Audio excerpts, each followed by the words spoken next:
आप सभी का स्वागत है गुरुजी कोचिंग सेंटर के यूट्यूब चैनल पे।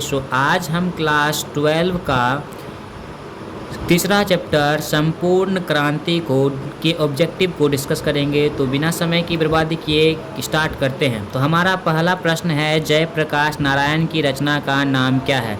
तो जयप्रकाश नारायण की रचना का नाम संपूर्ण क्रांति है। छात्र आंदोलन का नेतृत्व स्वीकार करते समय जयप्रकाश नारायण की स्थिति कैसी थी? तो छात्र आंदोलन स्वीकार करते समय जयप्रकाश नारायण की स्थिति बुढ़ापा और बीमारी थी। दल विहीन लोकतंत्र किसके मूल उद्देश्य हैं? दल विहीन लोकतंत्र मार्क्सवादी और लेनिन के उद्देश्य है। जयप्रकाश नारायण के बचपन का नाम क्या है था? तो जयप्रकाश नारायण के बचपन का नाम बाउल था। व्यक्ति से नहीं, हमें तो नीतियों से झगड़ा है, सिद्धांतों से झगड़ा है, कार्यों से झगड़ा है। उक्त संभाषण किस समाजवादी लेखक का है? तो आप लोग जानते हैं जयप्रकाश नारायण जी का है। किसने कहा था, अभी ना जाने कितने मीलों इस देश की जनता को जाना है? तो ये बात जवाहरलाल नेहरू जी ने कही थी। किस अस्पताल में दिनकर जी का निधन हुआ था? तो इनका विलिंगडन नर्सिंग होम में अस्पताल में क्या हुआ था? इनका निधन हुआ था। जयप्रकाश नारायण को किसका दलाल कहा जाता है? तो जयप्रकाश नारायण जी को जो है अमेरिका का दलाल कहा जाता है। जयप्रकाश नारायण के स्वास्थ्य पर निगरानी रखने वाले डॉक्टर का नाम क्या था? तो उनका नाम डॉक्टर रहमान था। जयप्रकाश जी को किसका भाषण सुनकर अमेरिका जाने की प्रेरणा मिली थी? तो जयप्रकाश नारायण जी को स्वामी सत्यदेव का जो भाषण सुनने के बाद क्या मिला था? अमेरिका जाने की प्रेरणा मिली थी। फ्री प्रेस के मालिक कौन थे? फ्री प्रेस के मालिक सदानंद जी थे। ब्रेन ऑफ बम्बई किसे कहा जाता है? तो ब्रेन ऑफ बम्बई उमा शंकर दीक्षित जी को कहा जाता है। जयप्रकाश नारायण ने आईएससी की परीक्षा कहाँ से पास की थी? तो जयप्रकाश नारायण जी ने आईएससी की परीक्षा बिहार विद्यापीठ से पास की थी। लेनिन की मृत्यु कब हुई थी? लेनिन की मृत्यु 1924 में हुई थी। जयप्रकाश जी मार्क्सवादी कब बने? जयप्रकाश जी 1924 में मार्क्सवादी बने थे। छात्र संघर्ष समिति का गठन किस लिए हुआ था? छात्र संघर्ष समिति का गठन किस लिए हुआ था? इसका गठन छात्रों द्वारा सत्ता में भ्रष्टाचार और अशांति दूर करने हेतु हुआ था।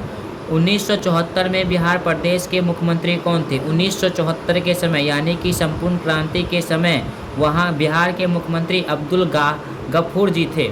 किसे लोकनायक के नाम से जाना जाता है? लोकनायक के नाम से जयप्रकाश नारायण जी को जाना जाता है। लोकनायक के नाम से जयप्रकाश जी को जाना जाता है।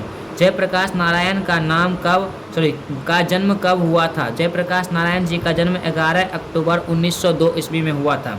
जयप्रकाश नारायण की पत्नी का नाम क्या था? जयप्रकाश नारायण जी की पत्नी का नाम प्रभावती था।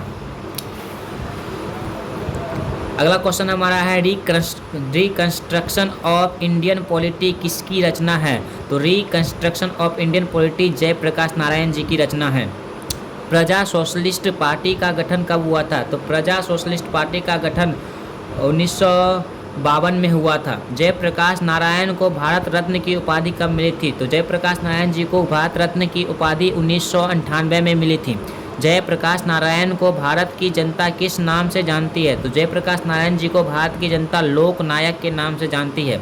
जयप्रकाश ने संपूर्ण क्रांति वाला ऐतिहासिक भाषण कहाँ और कब दिया था? तो जयप्रकाश जी ने पटना में 7 जून 1974 को संपूर्ण क्रांति वाला ऐतिहासिक भाषण दिया था।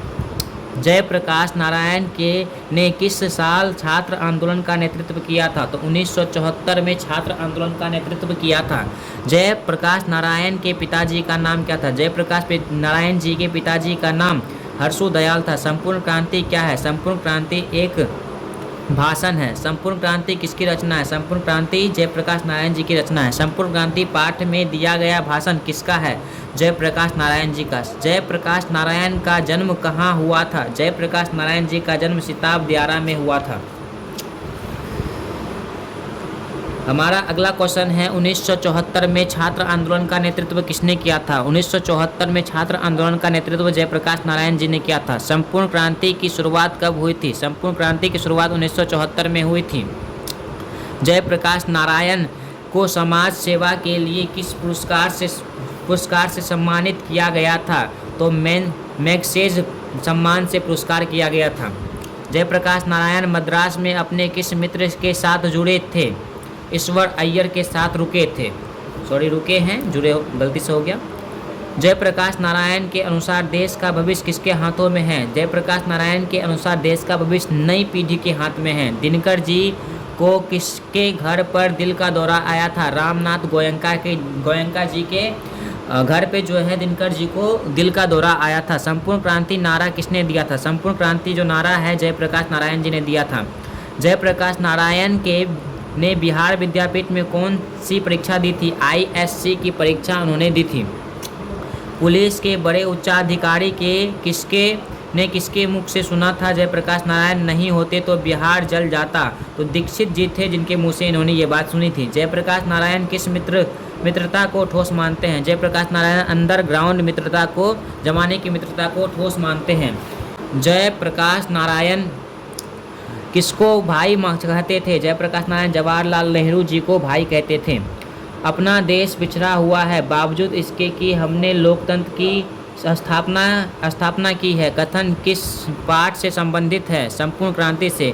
इंडियन एक्सप्रेस के मालिक कौन थे? इंडियन एक्सप्रेस के मालिक रामनाथ गोयनका थे। शिक्षा प्राप्ति के लिए अमेरिका कौन गए थे? शिक्षा प्राप्ति के लिए अमेरिका जयप्रकाश नारायण गए थे। बिहार में हिंदी की वर्तमान स्थिति विषय पर लेख के लिए किसने सर्वोच्च पुरस्कार प्राप्त किया था? तो जयप्रकाश नारायण जी ने किया था। तो हमारा ये 46 क्वेश्चन जयप्रकाश नारायण जी का है और इस चैप्टर से इस जितने भी क्वेश्चन करवाए गए हैं इससे बाहर नहीं जाएगा। आप अगले वीडियो के लिए हमें कमेंट कीजिए और हम अगला वीडियो डालेंगे।